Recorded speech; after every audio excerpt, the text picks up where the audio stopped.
The purpose of this hearing is to examine the current state of United States foreign policy in the Sahel. The chair announces that he may recess the committee at any point. Without objection, so ordered. I now recognize myself for an opening statement. The Sahel region of Africa is undeniably in crisis and has become the global hotspot for Islamist extremism. In 2022, the region accounted for 43% of global terrorism deaths, up from 1% in 2007. Roughly 1 out of every 3 people who call this region home need humanitarian assistance. Rule of law is floundering, and there have been no fewer than 7 military power grabs since 2020. Russia has exploited this instability, primarily through the Wagner Group, to gain geopolitical influence, expand access to the de-dollarized assets like gold mines, and pressure NATO's southern flank. At the same time, United Nations-led peacekeeping missions are failing to deliver, while anti-French sentiments, driven by missteps in French policies and magnified by adversaries, have created a crisis of confidence about Paris's future role and policy toward the region. We have seen that a military response alone will not address counterterrorism, democratic backsliding, and rising anti-Western sentiment. We must have a strong, coordinated U.S. response that appropriately balances our diplomatic development and defense efforts to build partner countries' capacity to address the root causes of their growing list of problems. We know that retrenching and an isolationist policy will not make these problems go away.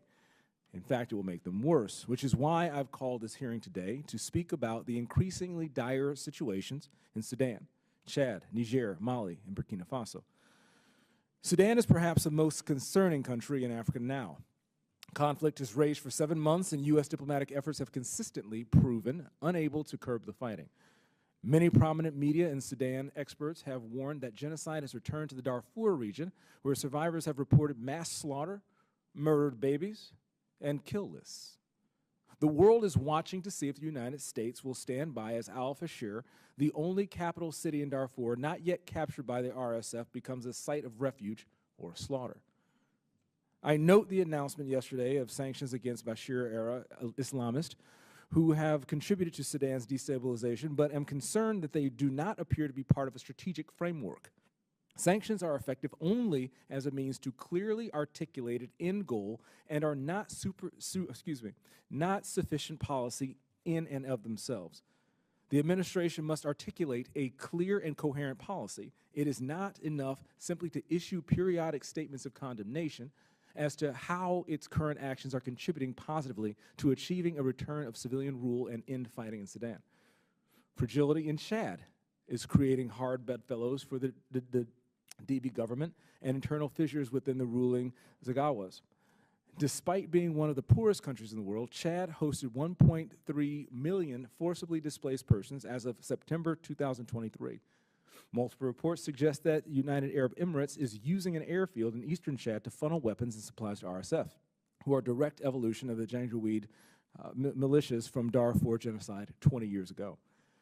The palace coup in Niger caught everyone by surprise, and the current leadership in Niamey appears struck, unable to move forward, and credible solutions that would see sanctions relief, allow safe relief of the democratically elected leader, Mohamed Bazoum, and instead is looking to Moscow for solutions.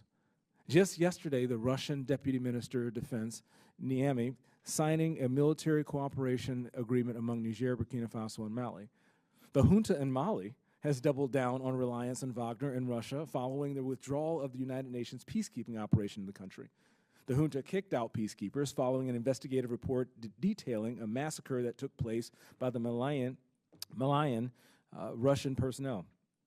In August 2023, Russia vetoed the renewal of the UN sanctions program for Mali, which focused on the conflict in the north. Jihadists in Mali have almost doubled the territory they control in Mali in less than a year. This sows the seeds for emergence of Islamic State that exercises territorial control over West Africa. Burkina Faso experienced 2 military coups in 2022. Successive governments have been unable to contain the spread of violence by insurgents affiliated with Al-Qaeda and the Islamic State. In November 2023, Burkina Faso upgraded its relationship with Russia, and 20 Russian soldiers arrived in the country. Russia's growing entrenchment across the Sahel and Africa as a whole is extremely concerning, testing Western influence on several fronts. I have yet to see a comprehensive strategy from this administration to combat Russia's influence and address the shortcomings of our economic and diplomatic tools. I would like to thank the witnesses for their appearance today and for their frank assessment of the security vacuum that's being filled by our adversaries in these countries. The descent into chaos in the Sahel is far from over, and there is urgency to develop a comprehensive approach to stabilizing the region, not just containing it. Chairman now recognizes Ranking Member, Congresswoman from California, Ms. Jacobs, for any statements you may have. Thank you, Chairman James and Assistant Secretary Phee, Assistant Secretary Wallander, and Mr. Jenkins for testifying before the subcommittee today on U.S. policy in the Sahel region. The past few years have shown that U.S. policy and that of the international community towards the Sahel region have come up short. We've seen a string of coups and democratic backsliding across the Sahel region and the broader continent, including in Burkina Faso, Chad, Guinea, Mali, Niger, and Sudan. As a result, over 4 million people have been displaced in the Sahel alone, adding to global migration levels while the climate crisis and violence continue to affect food crops and food prices. And we have started to see insurgent violence spread its way toward the coastal West African states, particularly Benin, Cote d'Ivoire, and Togo, which are working to secure their northern borders and address vulnerabilities to violent extremism. It is clear the United States needs to prioritize this region of the world, which is why I'm so focused on the implementation of the Global Fragility Act and the resulting 10-year strategy to prevent conflict in coastal West Africa. We know that a key driver of violent extremism is lack of responsive governance. In many places that have experienced coups, young and marginalized populations don't feel like they have a voice in their governments and aren't properly represented. This is especially important on the African continent, where young people are the majority. Africa has the youngest population in the world, with 70% of sub-Saharan Africa under the age of 30. So we need to make sure that national, regional, and international government responses to violent extremism address governance instead of prioritizing a security-first response. Too often, security forces have responded with a heavy hand and caused civilian harm, which only fuels underlying grievances against the state more. I saw this when I worked at the State Department. Security forces, abuses, and human rights violations are some of the biggest drivers of violent extremism. So as we provide support to security forces working to address violent insurgents and secure their borders, we need to emphasize human rights and professionalization. With thoughtful implementation, the Global Fragility Act has the power to modernize our foreign policy and center conflict prevention and peace building into the heart of our strategy. But one of the biggest tactics that we can't overlook in addressing conflict is the importance of locally led peace building and development. Bringing in people who are involved and most affected by violent conflict to create solutions is the most effective, efficient, and equitable way to do development and conflict-related work. We need to empower local people, not tell them what to do and perpetuate harmful cycles of colonialism. And this is increasingly relevant in light of the civil war in Sudan, where young people have led the democracy movement and heroically stepped in to provide for their communities when the international community has been unable to operate. Even before the fighting started, 16 million people were already in need of aid. Many civilians lacked the basics for life: food, water, shelter, medicine, and security, while SAF and RSF continue hostilities and make clear that they are not serious about peace. I'm glad to see the Biden administration designate 3 former Bashir officials for their role in threatening peace, security, and stability in Sudan, but let's be clear, more is needed to bring this war to an end and enable a viable pathway to peace and democracy for the Sudanese people.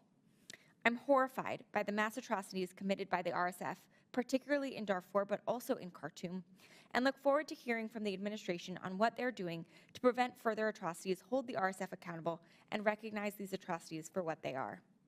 It is also clear there is more pressure the United States can bring to bear on the UAE and its role in providing weapons to the RSF, violating the UN arms embargo and enabling mass atrocities. Any path to peace in Sudan must be inclusive, credible, and transparent. And I hope to hear more from the administration today on its strategy to meet these standards. So I'm looking forward to hearing from you all today about the path for the U.S. policy in Sahel and Sudan, and especially how the U.S. can work with local communities to create long-term peace, stability, and security. Thank you. I yield back. Thank you, Madam Ranking Member. Other members of the committee are reminded that opening statements may be submitted for the record. We are pleased to have a distinguished panel of witnesses before us here today. Once again, the Honorable Molly Phee is the Assistant Secretary in the Bureau of African Affairs at the U.S. Department of State. The Honorable Celeste Wallander is the Assistant Secretary of Defense for International Security Affairs in the Office of the Secretary of Defense for Policy. Mr. Robert Jenkins is the Assistant to the Administrator in the Bureau for Conflict Prevention and Stabilization and the U.S. Agency for International Development. Thank you each for being here today. Your full statements will be made a part of the record, and I'll ask each of you to keep your spoken remarks to 5 minutes in order to allow time for member questions. I now recognize Assistant Secretary Phee for opening statement. Thank you, Mr. Chairman, Ranking Member Jacobs. We appreciate this opportunity to, together, the 3 Ds, discuss the Sahel and other issues of concern. As you know, the Biden-Harris administration recognizes Africa as a major geopolitical force and seeks to be a partner on shared values and interests. The recent coups in the Sahel can be attributed to the enormous challenges facing the region, notably a tradition of weak democratic governance, an acute terrorist threat, insufficient economic and educational opportunities for the region's young population, and climate-related water and land shortages, which lead to conflict over resources and contribute to food insecurity. We also know that Africa is disproportionately affected by upheaval in the global world order. When similar global disruptions occurred, for example, in the 1960s and the 1990s, civil wars and coups proliferated then. Today, the ongoing destabilizing impact of the COVID-19 pandemic, Russia's war in Ukraine, the surge in climate shocks, and the global contest between democracies and authoritarian regimes, these are driving instability in Africa. While each country in the Sahel is unique, we assess weak governance is the core vulnerability that opens the door to poor choices by military leaders and malign actors like the Wagner Group. We are adapting our response to these coups to promote responsive governance. For example, following the July military coup in Niger, we suspended nearly $140 million in security assistance programs, more than $300 million in our MCC compact, and our security cooperation. To bolster the regional African body, known as ECOWAS, which shares our alarm at the proliferation of coups, we are actively supporting their negotiations with the junta in Niger by enabling them to leverage our assistance to craft actionable terms for a democratic transition timeline and for the release of former President Bazoum. The objective is to employ the prospect of resumed U.S. assistance to demonstrate that embracing the path to democracy is in Niger's interests. And we remain steadfast in our support for the people in Niger by maintaining our humanitarian health and essential food programming. Mali and Burkina Faso are challenging cases, as you both noted. In Mali, prospects for the return of democracy are increasingly grim as the Wagner-supported transitional government once again has chosen to delay elections and is forcefully seeking to exert control in northern Mali. The deterioration in security, the rise in civilian casualties, and the exploitation of the country's natural resources illustrate convincingly the dangers of the Wagner role. Burkina Faso faces a dramatic security and human rights crisis. We are urging the Burkinabe to employ a counterterrorism strategy that prioritizes civil security institutions. We know an overly militarized approach to counterterrorism, like the one adopted in Mali, is bound to fail. To address Burkina's ongoing political instability, we are pressing for a democratic transition in line with a publicly declared timeline. In Chad, we are pushing the transitional government to adhere to its transitional timeline and to preserve political space for opposition and civil society groups so they can freely participate in next year's election. As Chad confronts surging refugee flows from Sudan, we are mobilizing humanitarian support to minimize the resulting security risks. To promote good governance, we have eagerly embraced the tool Congress provided us with the Global Fragility Act. Drawing on those resources, we are acting to help insulate neighboring countries in coastal West Africa vulnerable to democratic backsliding. As we support our African partners in navigating these challenges, we believe leading with our values will best support our national security strategy. I want to turn to a topic that is of grave concern to us all, the military conflict in Sudan, which threatens to destroy the unity of the country and destabilize the region. The escalating violence, especially attacks by the RSF in Darfur, have included, as you know well, mass killings, ethnic targeting of non-Arab communities, widespread rape, and obstruction of humanitarian aid. By their actions, the two forces have disqualified themselves from a role in governance and demonstrated there is no acceptable military solution to the conflict. Following the inspirational 2019 overthrow of the military led by a broad-based popular movement, there have been two serious attempts to achieve a civilian-led transitional government through a joint negotiation process between civilian and military leaders. Twice, the security forces have trampled on these democratic aspirations, first in October 2021, when the military conducted a takeover, and second in April 2023, when they went to war. As a result of these hard lessons, Sudanese civilians now seek to negotiate among themselves to resume and complete the democratic transition. These discussions are taking place in Addis Ababa with our active support. The conflict in Sudan is too big for any one country or any single platform to resolve. Our diplomacy is based on close coordination with African, regional, and international partners to build on our comparative strengths and those of our partners. Thank you, Assistant Secretary Phee. But your time has expired. In the interest of time, I now recognize Assistant Secretary Wallander for her opening statement. Chairman James, Ranking Member Jacobs, members of the committee, thank you for having me here today to discuss the situation in the Sahel and Niger in particular, as well as the continuing importance of U.S. presence, operations, and security force assistance to our African partners. Security in the Sahel has steadily declined since the Libyan crisis of 2011. Violent extremist organizations, VEOs, affiliated with both al-Qaeda and the Islamic State have taken advantage of weak governments and failed states. These VEOs have overstretched the defense and security forces of many regional governments and carved out safe havens to progressively expand their operational reach. This has allowed these VEOs to expand their influence and operations towards the littoral countries along the Gulf of Guinea. The Department of Defense's strategy focuses on two main lines of effort. In the short and medium term, we will support African-led counterterrorism operations to disrupt the most acute terrorist threats, with a particular emphasis on those targeting U.S. interests. In the long term, we will emphasize bilateral security assistance to African defense and security forces in order to build their own homegrown capacity to counter these threats without excessive external assistance. Over the last 3 years, significant changes in the political environment in the Sahel have affected our ability to work with both African and international partners. Successive military coups in Mali in 2020, in Burkina Faso in 2022, and now in Niger in 2023 have resulted in restrictions on DoD's operations and assistance programs. Other international allies and partners have also reconsidered their presence in the region, requiring us to reevaluate our own posture. We remain concerned that these developments will provide more space for VEOs to operate and make it more challenging to address those threats. VEOs survive and thrive in areas of instability and seek to leverage that instability for their own ends, as evidenced by the attacks we have seen in Niger since the coup. Within this context, our strategic competitors have seized the opportunity to increase their own access and influence.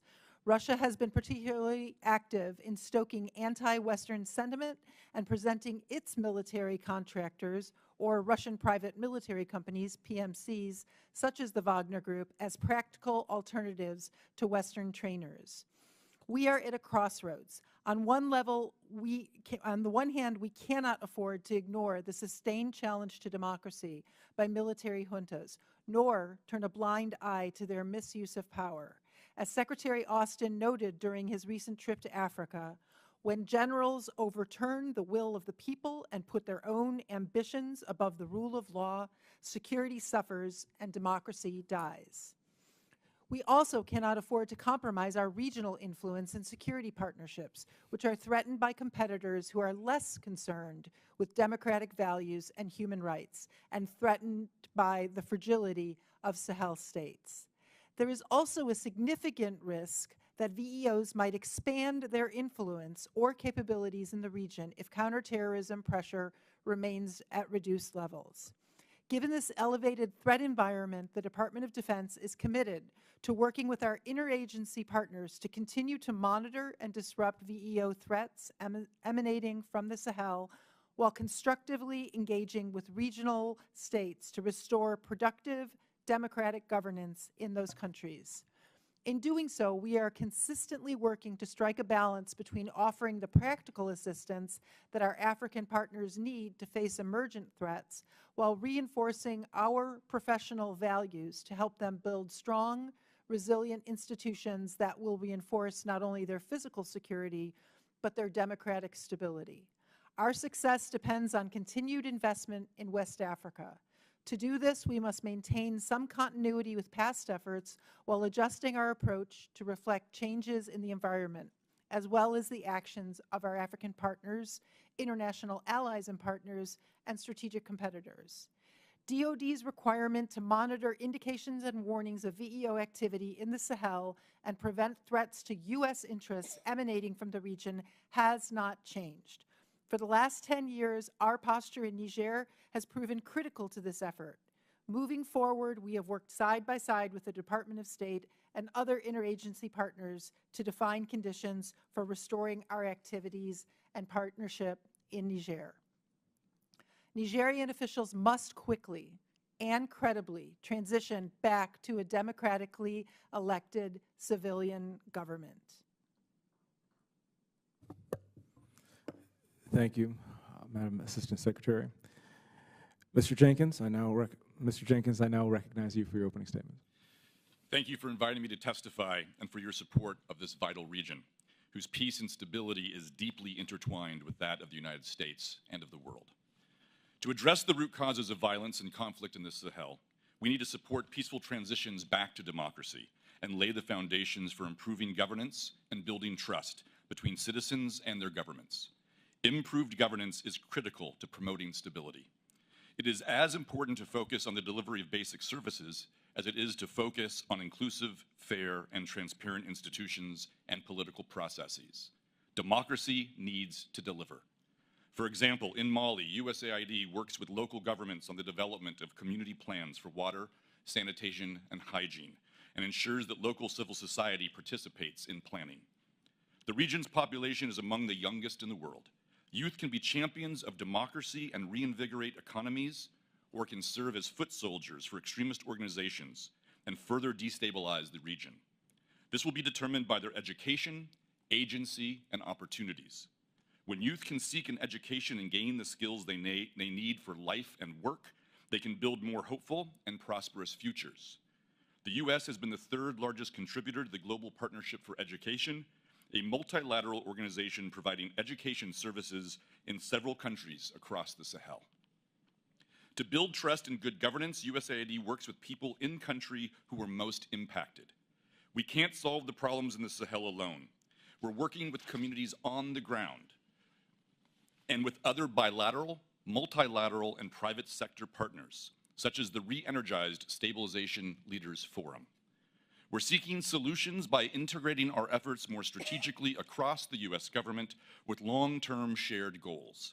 This is the paradigm shift that Congress envisioned in the landmark Global Fragility Act and Strategy to Prevent Conflict and Promote Stability. We've developed 10-year whole-of-government plans that are guiding our development, diplomacy, and defense in 5 partner geographies, including Libya and coastal West Africa, a country and a region inextricably linked to the Sahel. Peace and stability in the Sahel requires bringing peace and stability to Libya, which has served as a source of and destination for weapons and armed fighters. The 10-year plan in Libya is working in the southern part of the country to increase legal economic opportunity, invest in community advocacy to counter militia influence, and build local capacity to deliver public services to Libyans. Much of our work under this innovative strategy is concentrated in critical northern regions of coastal West Africa that border the Sahel. This includes a joint U.S.-German initiative, the Coastal States Stability Mechanism, which leverages shared funding and partners with local communities. Through it and other USAID programs, we're hearing directly from communities about what they need.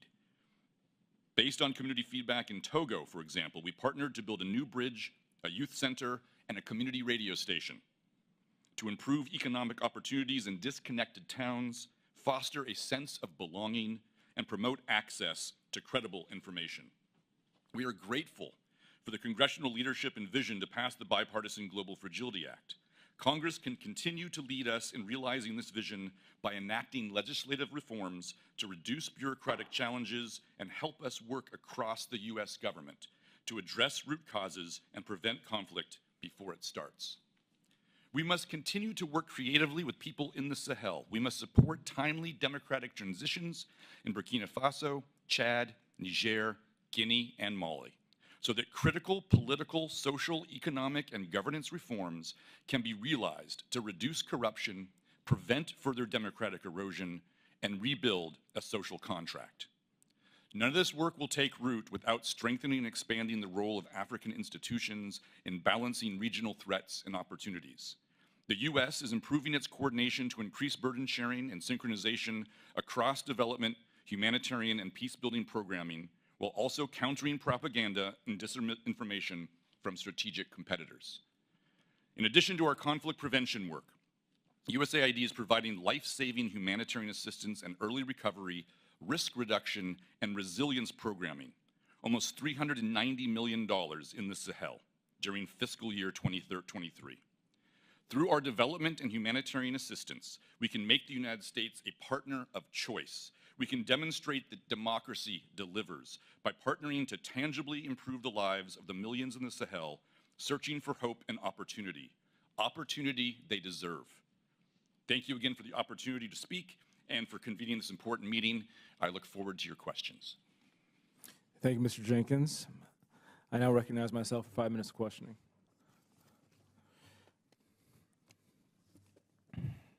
I'm just going to go off. Ukraine has a population of approximately 43.79 million people. Sudan has a population of approximately 45.66 million people. Yet the non-military assistance that has gone to Ukraine is 12.4 billion, and the humanitarian assistance to Sudan is 620 million. I've heard things like we need to do everything we possibly can. But what I see is you have almost identical population sizes, but 20 times the commitment financially to the people of Ukraine than the people in Sudan. Are the lives in Sudan less important by 20 times? And if not, how are we going to address that gap?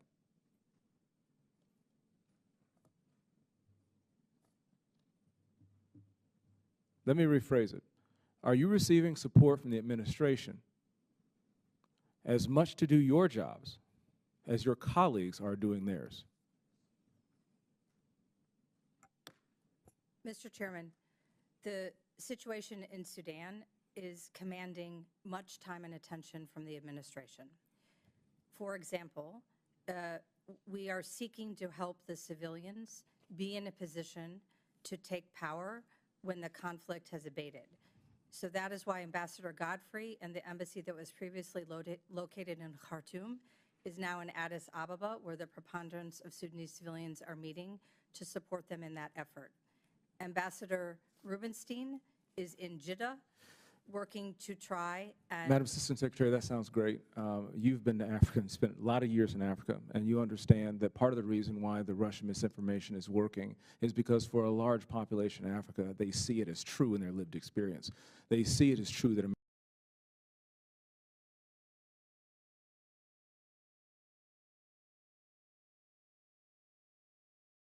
commitment is not there to their plight. And so part of the reason why we're experiencing these issues in the back of democracy, governance, the economic and educational opportunities that we're able to participate in is because they see us as hypocrites. How are we changing that narrative through action? Mr. Chairman, my contacts with the Sudanese people tell me that they believe that we are the best friend to the nation. It is not Russia or China who showed up to try and help end this conflict. It was the United States. We are perceived to be disinterested and care about the civilians and care about the stability of the state. That is not the position of other partners in the international community. The strength we have is that they want to have a partnership with us and they want our help to resolve the conflict. Okay, just before Thanksgiving, Kenya's President Ruto at the SAF and the SAF leader General Burham met in Nairobi and issued a joint statement which called out the Jeddah process for being too slow. Assistant Secretary Phee, how realistic is it to expect that Jeddah produces anything of value when one of our strongest partners in the region meets with a belligerent leader and calls for an alternative fora? We work very closely with the Kenyan president. In fact, he has invited the United States to join an IGAD summit that will be held this coming weekend. I speak with him regularly. The Secretary speaks with him regularly. We are working very closely with our partners in the East African Regional Organization of IGAD, of which he is a leading member, as well as with the African Union. Is the UAE a friend or foe in ending this conflict diplomatically?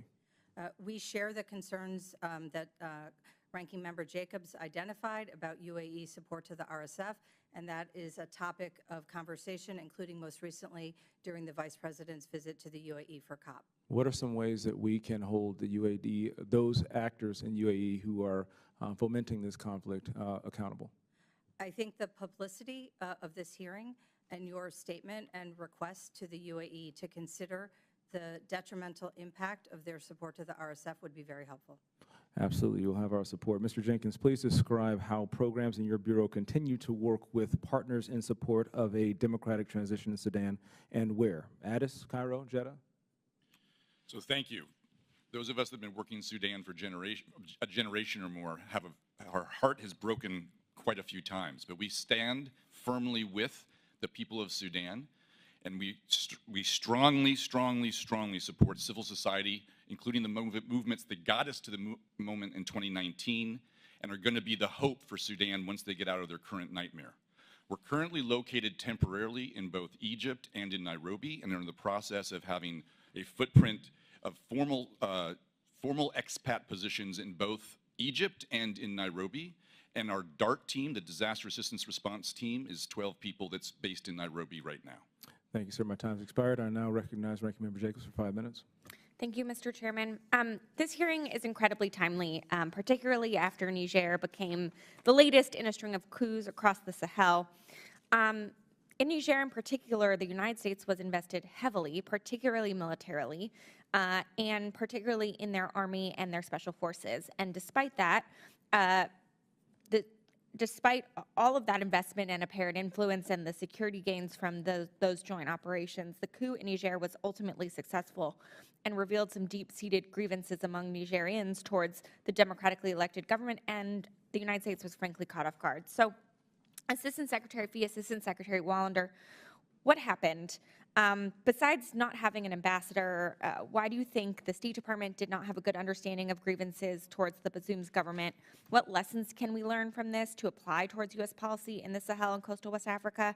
And Assistant Secretary Wallander, how do you explain the Department of Defense not seeing this coup coming, given the vast amounts of training and cooperation that the U.S. military did with our Nigerian counterparts? And again, what lessons can be learned on the DoD side, especially as the interagency is implementing the Global Fragility Act?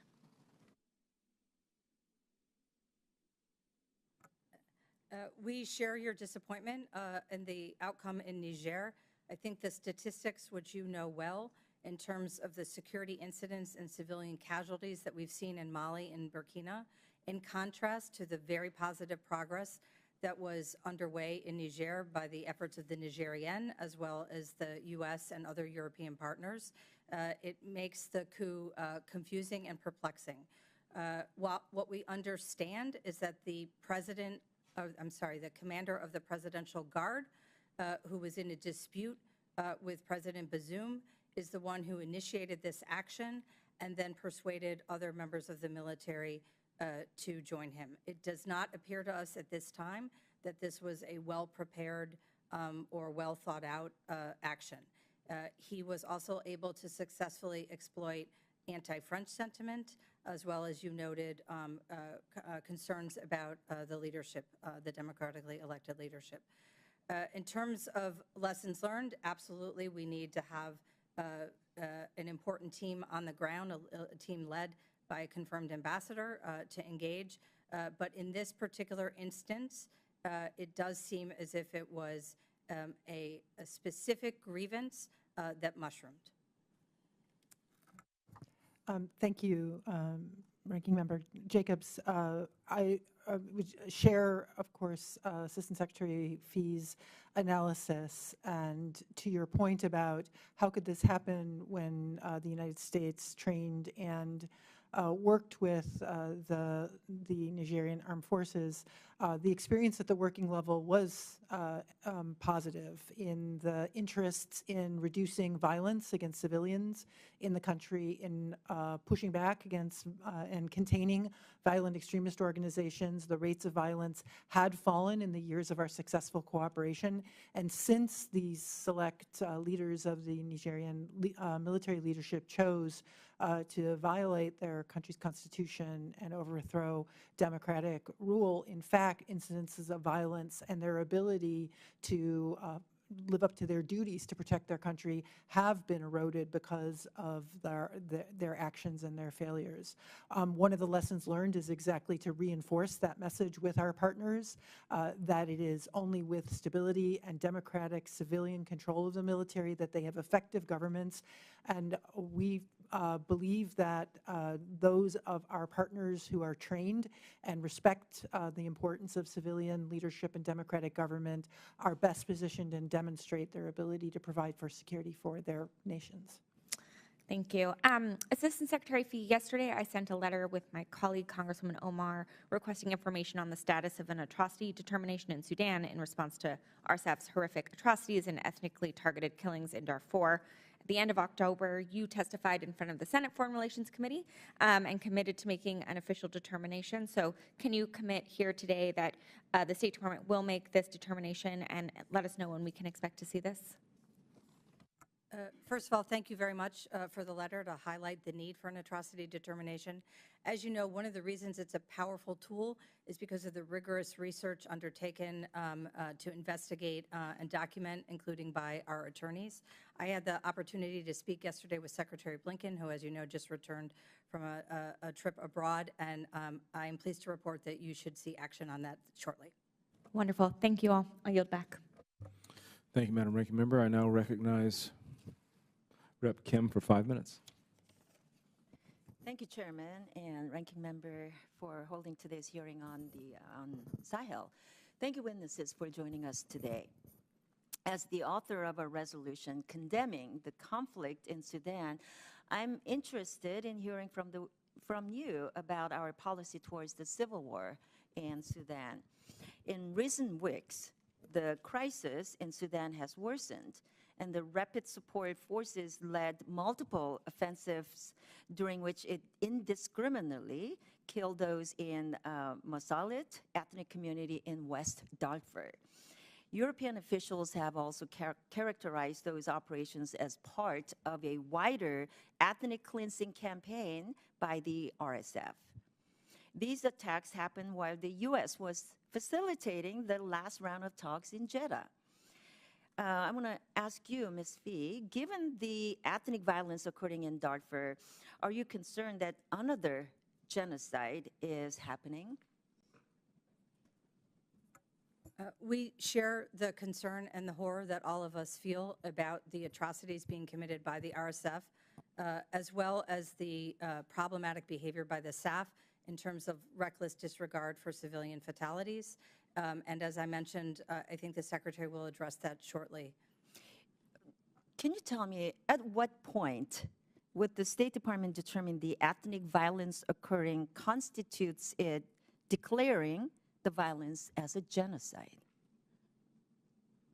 That determination is based on legal criteria and would be best answered by our global criminal justice leader, Beth Von Schack.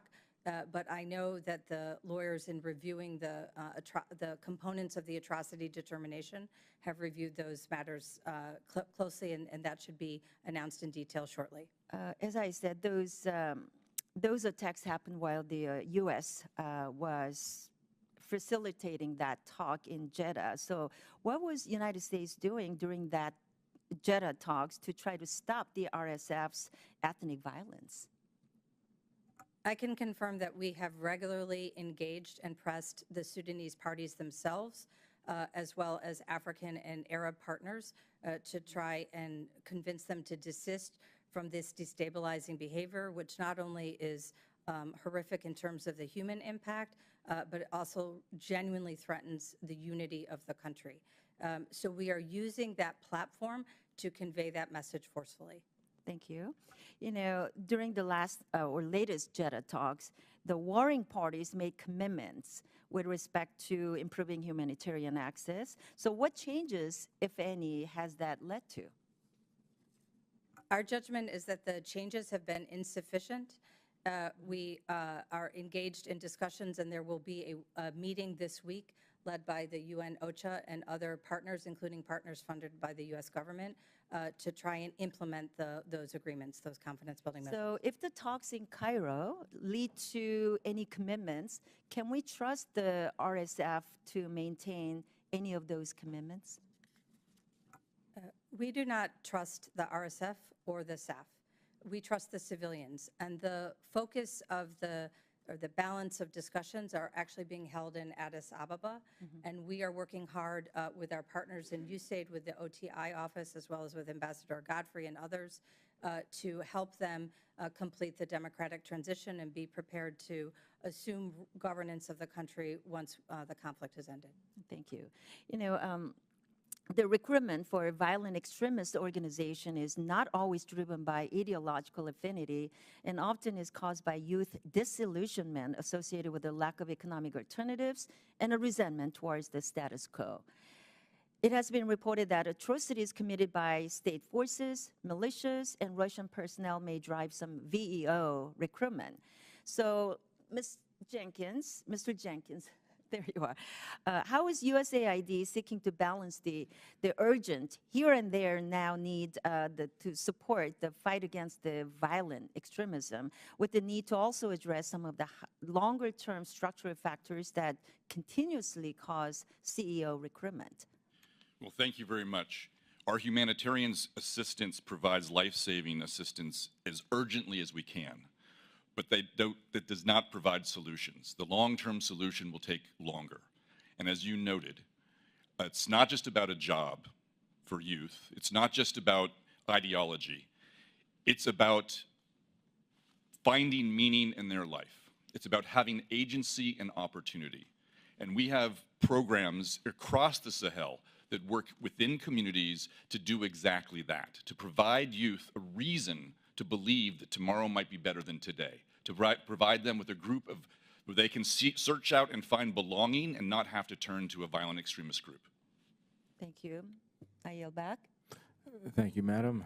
I now recognize Rep. Kamlager-Dove for 5 minutes.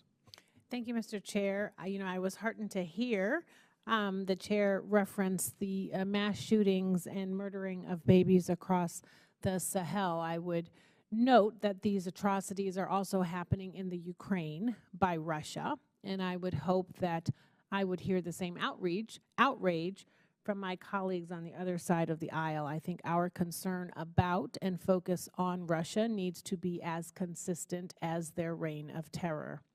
I have a few quick questions. Assistant Secretary Phee, so last week actually Ambassador Hammer talked about state capacity being stretched, which I think also compromises our ability to be successful with diplomacy.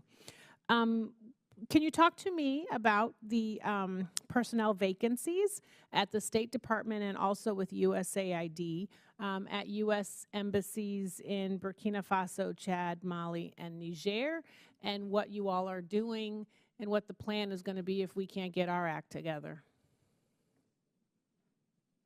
Thank you for allowing me to request all of you to support the administration's budget, which would provide us with badly needed personnel and budget resources. Also, although many of the countries you identified now have a confirmed ambassador, we did not have a confirmed ambassador in Niger when the coup took place. We do not have a confirmed ambassador in Nigeria, which is the president of ECOWAS.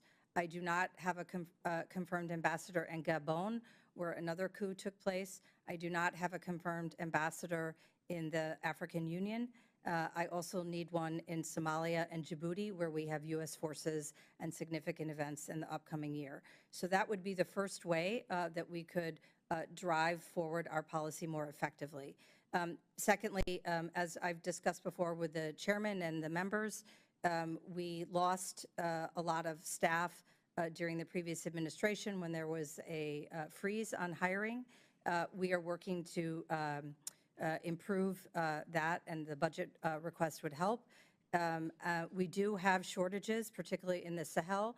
That is sometimes in part because there are not adequate educational or health facilities, and certain family members might require those.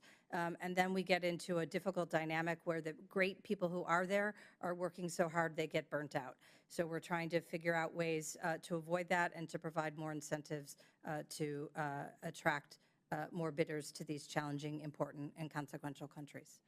Thank you for USAID, yes. Thank you for the question. Yes, we've had challenges in the past. In the last 12 to 18 months, the picture has improved considerably. We are now fully staffed, USAID, in both Chad and in Mauritania. We're 83% staffed in Mali, and we're 72% staffed in Burkina Faso. Earlier this year, both Niger and Burkina Faso were added to the list of countries. It's about 13 countries, including Mali, that receive a difficult-to-staff differential in their pay. Basically, they receive 15% more per year if they agree to stay for 3 years, and that's helped considerably. Thank you. Thank you. I would also add, I guess, not just a freeze on hiring, but also a disdain for the continent of Africa by the prior administration. So next question. This crisis has been ongoing in the Sahel, and I think that it requires some engagement at the highest levels of U.S. government. Obviously, we have hotspots all around the world, and Secretary Blinken is challenged because he's only one person. So, Assistant Secretary, how are you going to elevate this to his level so that we can get that kind of daylight on the crises that are happening here, especially in the Sahel? As I mentioned earlier, I had the opportunity to speak with Secretary Blinken and Acting Deputy Secretary Nuland yesterday. They will be engaging leaders of ECOWAS member states. ECOWAS is hosting a summit this weekend, and I will be participating representing the United States, so they're calling in advance of that discussion. They remain available to help at all times. In September at UNGA, Secretary Blinken hosted a meeting of his foreign minister counterparts of ECOWAS member states. So we have support and attention from the leadership. Thank you. I have a quick question maybe for Assistant Secretary Wallander. Just what's going to happen if this conflict expands? How will it continue to destabilize the region? Thank you for the question. Well, we've already seen an increase in violence, violence of VEOs against the Malian and the Wagner forces, which then expands to violence against civilians in Mali. We have seen an uptick in a considerable increase in violent incidents in Niger as the military is not focused on its real mission, which is to provide for the security of the country. We are concerned that as the space for VEOs to operate and operate freely in territory in the Sahel may expand as a result of this security vacuum, that those VEOs may be tempted to act and strike and expand into coastal West Africa. Thank you. The time has expired. Thank you. The chair will now recognize Rep. Kane for 5 minutes. Thank you, Mr. Chairman. I want to thank our witnesses for being here with us today, and for you, Mr. Chairman, for holding this important hearing. First, terrorist groups have engaged in hostilities over control of UN bases after the junta in Bamako ended the UN's peacekeeping mission. The UN had sought to transfer the bases to state control. Some separatist rebel factions have coordinated with one terrorist group, JNIM, to challenge the military's expansion into former UN bases. With Russian tactical support, Mali's military seized Kidal in mid-November, a goal that has eluded successive Malian governments for over 11 years. Assistant Secretary Wallander, how do you expect the capture of Kidal to affect African leaders' perception of Russia defense cooperation? Thank you for that question. This is clearly why the Malian government asked MINUSMA, or ordered MINUSMA to leave, to enable their forces and the Russian forces to have greater running room in seizing territory, controlling locations in order to improve their ability to operate for their own ends. It is a concerning development because as you noted, we do not want other African partners to see benefit in allowing Russia, allowing Wagner free rein. So what we work with African partners for them to understand is that, again, this is not enhancing the security of their country, it's actually increasing the activities and the vulnerabilities of their countries to the VEOs, to the drawing of these violent extremist groups, and that is a model they absolutely should not follow. Thank you. Over the last 2 decades, United States Sahel policy has been in concert and often backstopping the foreign policy of France. That status quo is no longer possible, as the French have been kicked out of Mali, Burkina Faso, and Niger in the last year and a half. Assistant Secretary Wallander, as France's policy in Africa is being forced to change, how is the Department of Defense ensuring that U.S. strategic interests continue to be met in the Sahel? Well, first and foremost, we work closely with the State Department and with our colleagues in USAID for a 3D approach: democracy, development, and defense, because that is ultimately the solution that will bring stability and security anywhere in Africa, but especially now in the Sahel. In terms of partners, we are still working with European partners, other partners globally who want to contribute to counter VEO operations, to building capacity. Different countries have different relationships with different countries in the region. By working with an array of partners in Europe and elsewhere from across the region, we believe that we can continue to build capacity for those partners that seek it and continue to be committed to a democratic path. And how is the Department of State and USAID ensuring that anti-French sentiment across the Sahel does not become anti-U.S. sentiment? So thank you very much. Information manipulation, sometimes called disinformation, is now a plague throughout the region, and we have upped our game significantly in the last 18 months with quite a few programs throughout the region and the continent to make sure that we get better information out there about what we're doing, something we've always been a little bit bad at, and make sure that we help people be more better generators of real information and better consumers of false information so they know what it is when they can spot it, and to keep a distance between the false information and the truth as we stand by it. Over. The juntas in Niger, Mali, and Burkina Faso have all recruited the services of the Russia/Wagner Group security personnel in attempts to ensure regime strength. On November 27th, Niger's junta signed a decree revoking a 2015 law that was enacted to curb smuggling of migrants traveling from African countries to create migration routes in Niger en route to Europe. Curbing illegal migration and Russian influence are two of the biggest policy priorities of our European allies. The French withdrawal from these countries creates a real risk of security vacuums forming, which will only exacerbate these issues while providing increased space for violent extremist organizations to strengthen. The Accra Initiative, while promising in concept, has failed to gain support from all of the involved countries. So can you talk to us in my remaining time about how we create more cooperation, U.S. and European cooperation to strengthen security in the region?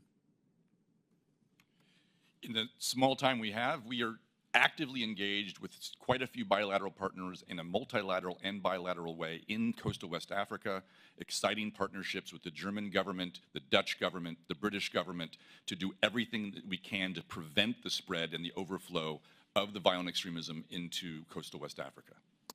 Thank you, and I'll yield back my time. Thank you, Mr. Chairman. Thank you. I now recognize the Chairman of the House Foreign Affairs Committee, Chairman Mike McCall, for 5 minutes. Thank you, Mr. Chairman. Thanks to the witnesses for being here. I been focused on this area for a while in my career, the Trans-Sahara Partnership Act. But obviously the Sahel is getting very dangerous. Right. I mean, it's always been problematic, but with the latest events in Sudan, I had called for a special envoy previously that would report to the president. Would that be a helpful office to have? Hello, Mr. Chairman. It's good to see you. You too. Thank you for the advocacy for an envoy. We would agree that having a U.S. government envoy to focus on Sudan would uplift the already considerable efforts by 3 ambassadors who are focused full-time on Sudan, as well as the Africa Bureau. And I want you to know that's under active and serious consideration by the administration. Great. Well, I look forward to working with you and my colleagues on the other side of the aisle to perhaps move that process forward. It's been about, I guess, about 7 months since we withdrew and abandoned our embassy in Khartoum. That's of grave concern. I think this conflict is getting worse, not better. Worried about the atrocities committed by the Wagner Group and their Rapid Support Forces, formerly known as the Janjaweed. These horrendous crimes, include motivated killing in Darfur that echoes the genocide 20 years ago. And further west in Niger, Mali, and Burkina Faso, there have been hundreds of recorded terrorist attacks by ISIS in the Sahel. They appear to be coordinated with the foreign terrorist organization known as JNIM, a French acronym that stands for Union for Support of Islam and Muslims. As I mentioned, I championed the Trans-Sahara Counterterrorism Partnership Act many years ago. Can you give me an update on how that is working and how that's being applied to this situation? Mr. Chairman, when that program was first developed with support from leaders like you, it was an innovative approach to addressing the problems in the Sahel. But over time, it became less effective, in part because of the changing conditions on the ground, and in part because the way the program was structured, we didn't optimize, I think, the interoperability that you see here. We have suggested to Congress that we would like to talk with you about how to update that program. I can tell you that both the benefits and the drawbacks of that program were considered in the design of the Global Fragility Act and in the policy that we developed on the basis of the GFA, the strategy to promote stability and prevent conflict, where we're focused in coastal West Africa to prevent the expansion of the problems in the Sahel to our friends and partners in coastal West Africa. Okay. Can you tell me about, because you have the Wagner Group trying to provide stability, sort of like a military police force, and then you've got the radical Islamists in the Sahel, and then you have the French. Now, what does it look like for the French now in that part of the world? French forces have been withdrawn from Mali. They've been withdrawn from Burkina Faso, and now they are they're in the last weeks of their full withdrawal from Niger at the requirement of the Nigerian junta. So that leaves a vacuum. That leaves, well, worse than a vacuum. It leaves Wagner, it leaves Russian influence, and it leaves leaderships, certainly in Mali, that are not respecting civilian security.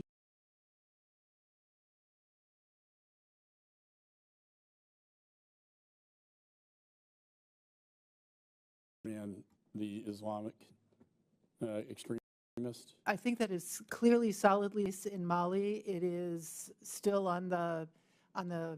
it's not fully developed in Burkina Faso and in Niger. It is very concerning that we have seen Wagner officials speaking to the leadership in Burkina Faso, and then we are seeing Russian Ministry of Defense officials in Niger. Yeah, it's interesting. Prigozhin, I think, when actually the merchant of death that we traded for the basketball player, the vape pipe, the Russians sent him down to negotiate with the Wagner Group in Africa to swear their allegiance to Putin. And after they did that, within a matter of days, Prigozhin was shot down out of the sky. About 2 months after his unsuccessful coup, I found that interesting. Are you concerned about, when I chaired the Homeland Security Committee, it was during the rise of ISIS and the Caliphate. Are you worried about that phenomenon happening in the Sahel right now, and how sophisticated could they be in terms of external operations? One of the reasons why we have had a long-standing security cooperation relationship with the Nigerian armed forces was exactly because of the concern that control of territory, freedom to operate, could create a even more complicated situation if the ISIS forces and the JNIM forces in the region believe they then have the ability to operate externally. And it's the reason why we need to continue to work with those partners that we can work with to counter that. Have you seen any designs or plans of them to aspire to external attacks, or is it just more focused on in the Sahel? At this point, the focus of those groups is assessed to be in the Sahel. Right. I just met with a lot of the top Ukrainian military leaders, and I have to say I'm always amazed at their strength and courage and their tenacity and their fighters. They envision a time where moving in the future, hopefully when there's more success on the battlefield, where they could take the place of the Wagner Group and replace them. And I think that would be a change for the better. But I just throw that out to you as an interesting side note. But anyway, I appreciate the work you do. This area has always been tricky and troublesome. And I worry that our Belt and Road Initiative has not been successful in Africa. And if they don't have an alternative, they're going to turn to other groups like Wagner or like China, who obviously does participate quite a bit in the African continent. And this will be the largest continent in the world, population-wise, in the next decade. And I think it's very important we keep our eye focused on it. And finally, I'll give you an update, Mr. Chairman, on our PEPFAR negotiations. We're very committed to a reauthorization of PEPFAR, and it's a tricky process up here, but I've been up here long enough to know how to get things done, and it's my intention to get this one done too. So with that, I yield back. Thank you, Mr. Chairman, and I would like to echo the Chairman's sentiments. He is personally committed to reauthorizing PEPFAR, and so am I. And he is personally committed to supporting your efforts in the African region, in the continent of Africa, to the benefit of the American people. The Chair will now recognize Ranking Member Jacobs. Thank you, Mr. Chairman. So under the GFA, the interagency is required to align and integrate all relevant diplomatic, development, and security assistance of the U.S. government. I understand state and USAID have not used all the flexibility Congress has provided under existing earmark requirements. What are the barriers to additional alignment, and what more help do you need from us? Well, thank you very much.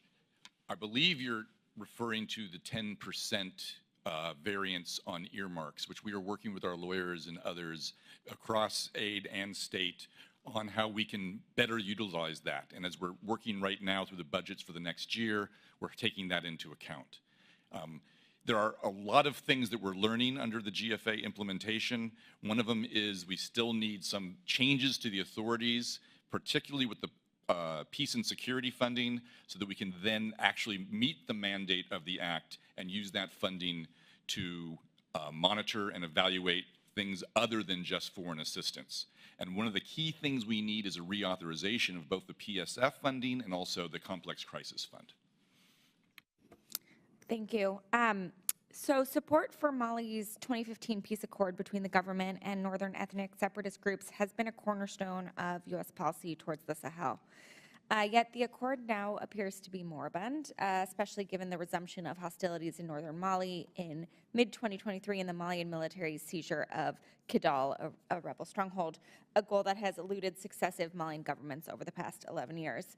Assistant Secretary Phee, do you expect the Malian military to continue to expand its footprint in northern Mali with Russian support? What other scenarios might emerge? What opportunities exist for U.S. diplomats to support a political process that could actually deliver greater stability in Mali? I regret to tell you that I'm not very optimistic about the situation. I believe that FAMA, the Malian Armed Forces, with support from Wagner, will continue to prosecute a military campaign in Kidal and other areas of northern Mali against Tuareg rebels. Their inattention and actual actions to undermine the Algiers Accords as one of the factors that affected our shift in position toward the transitional government. We are speaking to the Algerians and other partners to see how we can address this challenge, but I do expect it to continue and to worsen. Thank you. Members of the committee have received outreach from humanitarian NGOs and Sudanese civil society about concerns about potential drastic cuts in humanitarian assistance to Sudan. Either Assistant Secretary Phee or Mr. Jenkins, can you speak to that and outline how a significant cut to assistance would impact the Sudanese people? Thank you very much. As you know, for the last few years, because of supplementals, we've been the benefit of, on humanitarian assistance particularly, of a very generous Congress. Looking at a new reality budgetary-wise moving forward, we also have grave concerns about what will be necessary cuts, not just in Sudan, but in many, if not almost all, of places around the world where we've had the benefit of increased levels that we aren't anticipating, looking forward to that in the future. Thank you. May I just add, may I use this opportunity to please ask for congressional support for the administration's request for humanitarian assistance. The crises that we're discussing here in the Sahel are also present elsewhere in the globe, and we urgently need the continued support of the American people. Mr. Chairman would like to know how much. I would refer you to the President's budget request on that one. And lastly, Assistant Secretary Phee, how is the State Department adjusting the GFA strategy in coastal West Africa in light of the coups in the Sahel? We are shifting the security assistance, which had initially been conceived to focus on the challenges from the Gulf of Guinea, to help them engage more effectively with the communities on the northern border. Thank you. Mr. Chairman, I yield back. I now recognize Rep. Baird for 5 minutes. Thank you, Mr. Chairman, and thank the witnesses for being here and sharing your perspective on the region, and that will be an asset for us making legislative decisions. But my first question deals with the fact that there's been some media reports that indicate a small Russian security detachment of roughly 20 men arrived in the Burkina Faso in November. So, Assistant Secretary Phee, what is known about this unit and its mission, and what might such a deployment mean for U.S. engagement? Thank you, sir, for the question. Since the coup occurred, the second coup, if you will, occurred last year about this time, we have been trying to convince the Burkinabe authorities to choose a different path than the path chosen by Mali, where we can see the deteriorating security situation. We also are convinced that supporting what is effectively the second coup government in Burkina Faso would not be helpful in terms of our lessons learned about the need for a durable solution, which would require a democratic government that looks after the rights and concerns of its citizens. So we have been trying to have a conversation to say if they move back to the path of democracy, we're going to be able to be a better partner on the security situation and not to follow the Russian example.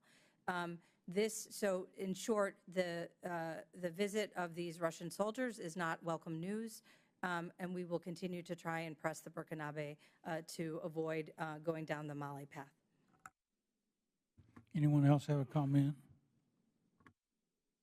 I would just, the DOD fully supports the Department of State in this approach, and we stand ready. We continue to hold off on security assistance, but should the leadership in Burkina Faso follow that path, we would be ready to re-engage with them.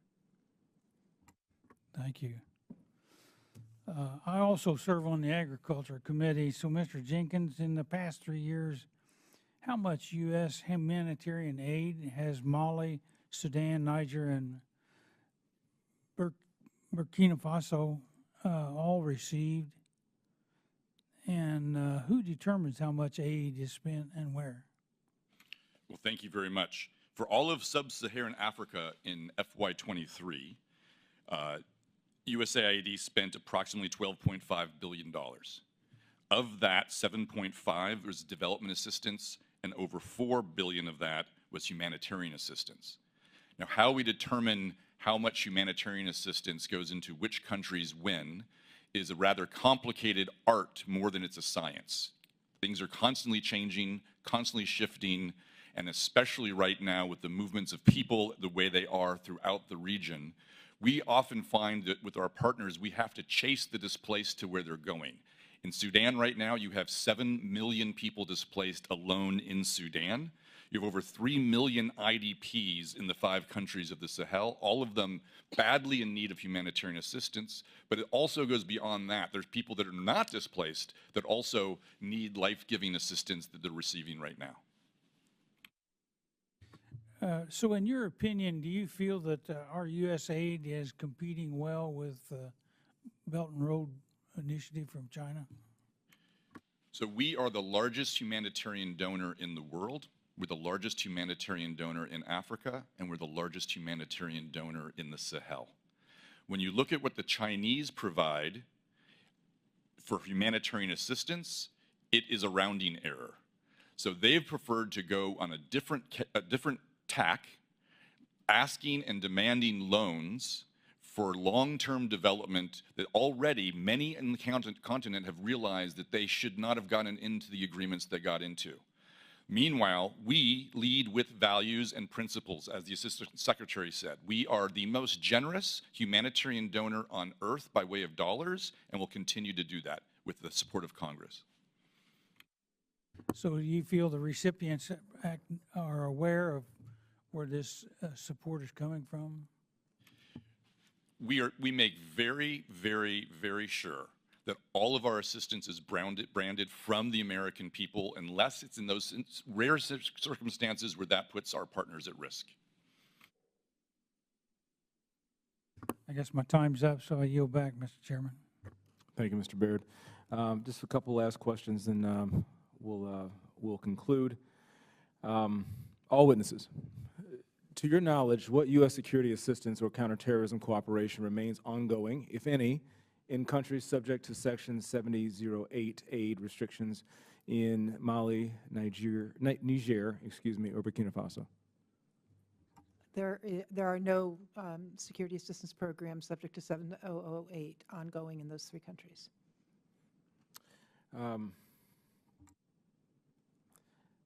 Assistant Secretary Wallander, I would actually appreciate your feedback here. The ranking member addressed this earlier, but I just want to put a finer point on it. You expressed regret at the fact that forces that we train may end up a part of these coups. But how are we changing the strategy on how we've trained or how we're training? And what are some of those lessons learned? Because this is not only something that we've seen in the continent of Africa, but we see it around the world, that folks who have been trained with U.S. tax dollars by U.S. forces seem to miss the memo when it comes to the next steps. What are we doing better? What are we learning? And what do we have to change in how we train?